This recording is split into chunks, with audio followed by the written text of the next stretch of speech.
Hey guys, मैं आज आपको 75 टू 85 पेज नंबर तक बताऊंगा। So let's start. जो सैंटियागो रहता है वो बुक्स वगैरह पढ़ता है तो उसको ना बहुत स्ट्रेंज लगती है वो सारी बुक। और वो book mercury, salt, dragons, Kings के बारे में बताती है। और वो सब सारी बुक्स एक ही टाइप की कोई चीज़ बताती है, उसको ऐसा लगता है। और वो ये बताती है कि manifestation of one thing only. और एक बुक में वो कुछ ये बातें समझता है, कुछ एल्केमी के बारे में समझता है। और तो वैसे ही जैसे इंग्लिशमैन के साथ बात करता है, इंग्लिशमैन बताता है कि वो इम्बा टैबलेट है। तो इंग्लिशमैन से सैंटियागो पूछता है तो तुमको ये सब बुक्स पढ़ने की ज़रूरत क्या है। वो इसलिए पूछता है क्योंकि उसको हर चीज़ पता रहती है। जैसे अभी उसको इम्बाक टैबलेट के बारे में पता थी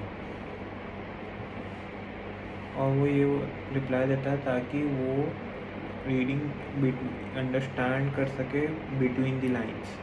मतलब कुछ ऐसा होता है ना, बिटवीन द लाइंस को पढ़ना समझना, वो सब एक स्किल्स होती है जो एक रीडर ही समझ सकता है।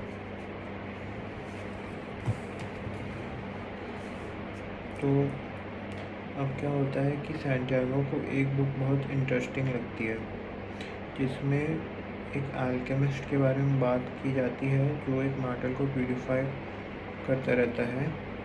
और वो ये भरोसे से प्यूरिफाई करता है कि एक टाइम जब वो सालों से उस मेटल को हीट करेगा तो वो सारी प्रॉपर्टीज़ जो मेटल की वो हट जाएंगी और उसमें खाली सेमी लिक्विड फॉर्म में वो मेटल रहेगा।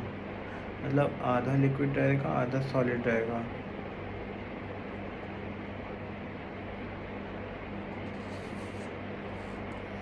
और ये एक मास्टर वर्क रहेगा, ओमेन के जैसे काम करता है। कुछ अच्छा बिलीफ है इस चीज़ का। तो वो बोलता है कि एक इंसान और एक वुमेन को जान के अपन लैंग्वेज को नहीं पता कर सकते। तो इंग्लिशमैन इरिटेट होते हुए बोलता है कि तुम हर चीज़ को सिंप्लीफाई क्यों करते हो। एक मास्टर वर्क एक कॉम्प्लेक्स वर्क होता है, इट्स नॉट। तो इसे बताता है। तो वो ये भी बीच में बताता है कि जो अगर मेटल को हीट करते हैं तो सेमी लिक्विड फॉर्म हो जाता है, तो लिक्विड पार्ट को क्या बोलते हैं और सॉलिड पार्ट को क्या बोलते हैं। ऐसे ऐसा कुछ बताता है इंग्लिशमैन। और वो ये सब भी बताता है कि कुछ उनका नाम क्या है और उससे होता क्या है।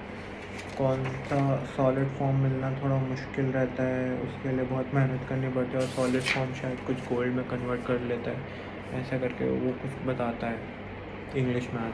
अब क्या होता है कि वो लड़का सैंटियागो पूछता है कि ये इतना कॉम्प्लिकेट करने की क्यों ज़रूरत रहती है चीज़ों को, लोगों को चीज़, मतलब इतना कॉम्प्लिकेट क्यों करना पड़ता है। तो ये बोलता है क्योंकि अगर लोग कॉम्प्लिकेट नहीं करेंगे तो जो जिस काम के लिए बना है वो काम नहीं करेगा। अब अगर लीड को गोल्ड में कन्वर्ट करना तो कॉम्प्लिकेट नहीं होता, तो हर जन गोल्ड में कन्वर्ट करता और जिससे कि जो गोल्ड है उसकी वैल्यू डाउन हो जाती है। तो ऐसा वो बोलता है। और उसमें ये बात होती है, लड़का सैंटियागो पूछता है कि ये बुक कब लिखी गई थी। तो बताता है कि बहुत सालों पहले लिखी गई थी, लेकिन उतने सालों पहले तो प्रिंटिंग का कुछ था नहीं। तो no way about alchemy, why did use a strange language, और सब बहुत सारी चीज़ें पूछता है। लेकिन इंग्लिशमैन उसका कुछ जवाब नहीं देता, बस ये बोलता है कि वो कारवा को बहुत टाइम से देख रहा है लेकिन कुछ नहीं समझ पा रहा है। लेकिन एक चीज़ समझ पा रहा है कि वॉर की बातें बहुत हो रही कारवा के अंदर, जो कि वॉर मतलब कुछ भी हो सकता है।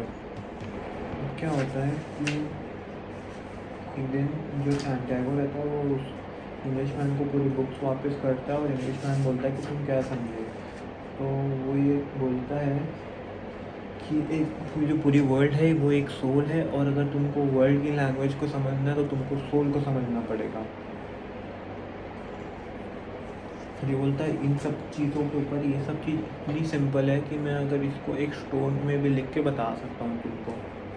तो इसको सुन के इंग्लिशमैन डिसअपॉइंट हो गया, क्योंकि वो बहुत सालों की रिसर्च को पढ़ा, लेबोरेटरी के वर्क्स को पढ़ा, बहुत अलग अलग वर्ड्स को पढ़ा, तब भी उसको ये सब इतना सिंपल लगा। तो लड़का बोलता है कि go back to watching the Karwaan. और फिर वो इंग्लिशमैन अपने दिमाग में सोचता है कि हर जन को पढ़ने समझने का अपना अपना तरीका रहता है, मेरा अलग तरीका है, उसका अलग तरीका है। अब क्या होता है कि बहुत सारे दिन और रात गुजर जाते हैं और लोगों के बीच में बात भी कम होना स्टार्ट होती है। और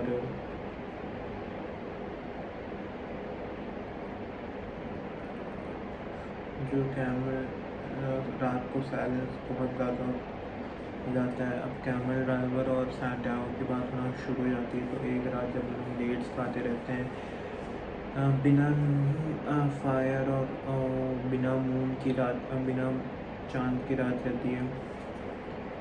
तो बताता है कैमल ड्राइवर कि मैं अपने प्रेजेंट में रहता हूँ, ना तो फ्यूचर में, तो पास्ट में रहता हूँ, क्योंकि यही एक सही तरीका है जीने का।